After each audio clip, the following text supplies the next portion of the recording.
আপনারা কি জানেন কিয়ামতের ময়দানে কোন ইমানদারকে, কোন মানুষকে আল্লাহ তাআলা কোন হিসাব করে বিনিময় দিবেন না, বিনা হিসাবে দিবেন, যে হিসাব নিকাশ নাই, বিনা হিসাবে ঢেলে দিবেন আল্লাহ তাআলা কাকে জানেন? একমাত্র ব্যক্তি সবরকারী। কোন ব্যক্তি?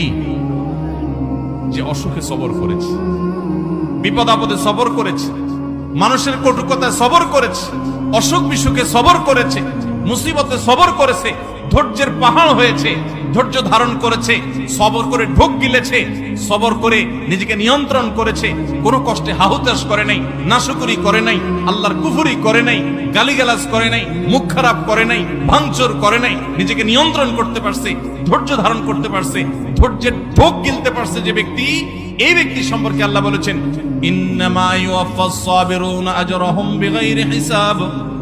সবরকারীদের বিনিময় আল্লাহ রাব্বুল আলামিন কিয়ামতের ময়দানে কোনো হিসাব নিকেশ করা ছাড়া, তুমি নামাজ কয় ওয়াক্ত পড়ছো, রোজার কতগুলোর সওয়াব পাবা, সুবহানাল্লাহ কতবার পড়ছো, আলহামদুলিল্লাহ কতবার পড়ছো, কয়বার কোরআন খতম দিছো, কয়বার কি ভালো কাজ করছো, এই সমস্ত হিসাব নিকেশ নাই বান্দা। তুমি সারা জীবন সবর করেছো, সব ক্ষেত্রে সবর করেছো, আজকে তোমার দেওয়ার ক্ষেত্রে কোনো হিসাব নিকেশ নাই, বিনা হিসাবে আল্লাহ তাআলা ঢেলে দিবেন।